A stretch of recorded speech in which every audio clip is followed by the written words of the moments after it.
Baik, pada video kedua ini saya akan menjelaskan terkait pandangan saya mengenai yang pertama tindakan aborsi, yang kedua hukuman mati, dan ketiga tentang eutanasia. Baik, pertama berbicara mengenai aborsi. Aborsi adalah topik yang sangat kompleks dan sensitif serta memicu perdebatan di berbagai budaya dan agama. Pandangan tentang aborsi sangat beragam dan dapat dipengaruhi dari faktor-faktor seperti yang pertama, keyakinan moral, kedua agama, ketiga nilai-nilai sosial atau dari pengalaman pribadi. Di satu sisi, ada yang berpendapat bahwa aborsi adalah hak asasi perempuan untuk mengendalikan tubuh mereka sendiri dan membuat keputusan reproduksi yang sesuai dengan keinginan mereka. Nah, ada juga yang berpendapat bahwa perempuan memiliki hak untuk memilih apakah mereka ingin melanjutkan kehamilan mereka atau tidak. Dalam kasus pemerkosaan yang incest, kehamilan dapat mengancam kesehatan atau nyawa dari seorang ibu. Di sisi lain, ada yang berpendapat bahwa aborsi adalah tindakan yang tidak bermoral dan tidak etis karena dianggap sebagai pembunuhan terhadap makhluk yang tidak berdosa. Dan saya juga berpendapat bahwa kehidupan manusia itu dimulai pada saat pembuahan dan bahwa setiap janin memiliki hak untuk hidup.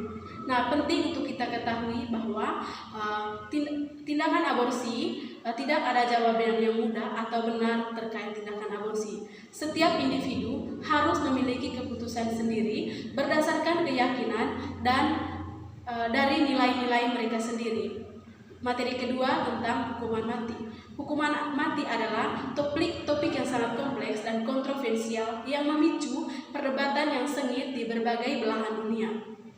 Pandangan tentang hukuman mati sangat beragam dan dapat dipengaruhi dari beberapa faktor-faktor lain seperti keyakinan moral, agama, nilai-nilai sosial, atau dari pengalaman pribadi. Hukuman mati, satu, pembalasan dan keadilan. Pendukung hukuman mati berpendapat bahwa hukuman mati adalah bentuk pembalasan yang tidak adil bagi kejahatan yang keji seperti pembunuhan yang berencana.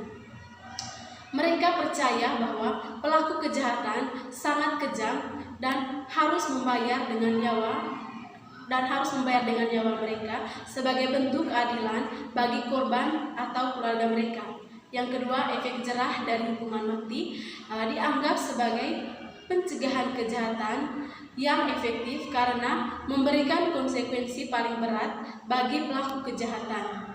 Nah, para pendukung berpendapat bahwa ancaman atau hukuman mati dapat menakutkan calon pelaku kejahatan dan mencegah mereka melakukan tindakan kejahatan yang serius. Yang ketiga, biaya beberapa orang. Orang berpendapat bahwa hukuman mati lebih hemat biaya daripada hukuman penjara seumur hidup karena tidak memerlukan biaya pemeliharaan tahanan atau jangka panjang. Yang kedua, argumen atau kontrak hukuman mati. Satu, pelanggaran hak asasi manusia atau hukuman mati. Nah, hukuman mati dianggap sebagai pelanggaran terhadap hak-hak asasi manusia yang fundamental, yaitu hak untuk hidup. Internasional menyatakan bahwa hukuman mati adalah pelanggaran hak asasi manusia dan menuntut penghapusannya secara global. Yang kedua, kemungkinan kesalahan sistem dan peradilan manusia yang tidak sempurna. Dan ada resiko kesalahan dalam kasus hukuman mati. Yang pertama, hukuman mati yang dijatuhkan kepada orang yang bersalah merupakan kesalahan yang tidak dapat diperbaiki. Yang ketiga, tidak efektif. Tidak ada perdebatan mengenai efektivitas hukuman mati. Hukuman mati sebagai pencegah kejahatan. Studi menunjukkan bahwa tidak ada korelasi yang jelas antara penerapan hukuman mati dan tingkat kejahatan. Yang keempat, diskriminasi atau hukuman mati. Hukuman mati cenderung kepada orang-orang dari latar belakang sosial yang rendah dan kelompok-kelompok minoritas. Hukuman mati di Indonesia adalah salah satu negara yang masih memberlakukan terkait dengan hukuman mati. Hukuman mati di Indonesia dapat diatur dalam Kitab Undang-Undang Hukuman Pidana atau KUHP. Kejahatan dapat dijatuhi hukuman mati di Indonesia yang meliputi kejahatan narkotika, pembunuhan, perencanaan, terorisme, dan kejahatan terhadap keamanan negara. Nah, saya dapat mengambil kesimpulan bahwa hukuman mati adalah topik yang sangat kompleks dan kontroversial, dan tidak ada jawaban untuk memudah atau benar tentang apakah hukuman mati dapat dibenarkan atau tidak. Perdebatan tentang hukuman mati akan terus berlanjut dan setiap individu harus membuat keputusan sendiri berdasarkan keyakinan atau berdasarkan nilai-nilai dari mereka sendiri. Nah, materi ketiga tentang eutanasia. Eutanasia adalah topik yang sangat kompleks dan kontroversial yang memicu perdebatan sengit di berbagai belahan dunia.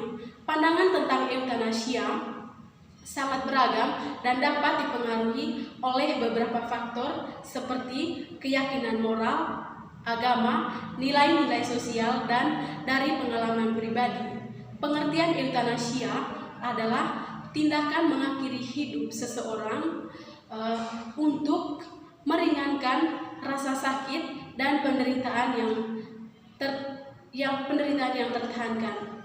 Eutanasia dapat dilakukan dengan berbagai cara seperti pemberian obat-obatan mematikan, yang kedua alat bantu hidup, yang ketiga atau metode lain yang menyebabkan kematian.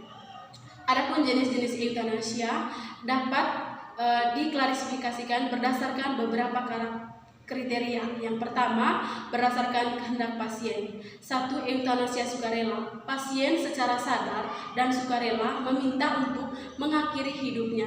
Yang kedua, eutanasia tidak sukarela. Pasien tidak dapat memberikan persetujuan karena koma atau penyakit mental. Yang ketiga, eutanasia terpaksa. Pasien dipaksa untuk mengakhiri hidupnya tanpa persetujuannya. Nah, berdasarkan metode eutanasia, pemberian obat-obatan yang mematikan untuk mengakhiri hidup pasien. Yang ketiga, eutanasia pasif, menghentikan alat bantu hidup yang menjaga pasien tetap hidup, seperti ventilator, alat bantu, atau pernapasan. Baik, dapat saya simpulkan bahwa eutanasia adalah topik yang kompleks dan kontroversial, dan tidak ada jawaban yang mudah atau benar tentang apakah eutanasia dapat dibenarkan atau tidak. Perdebatan tentang eutanasia akan terus berlanjut dan setiap individu harus membuat keputusan mereka sendiri berdasarkan keyakinan dan nilai-nilai dari mereka sendiri. Baik, itu saja video pembelajaran dari saya. Sekian dan terima kasih.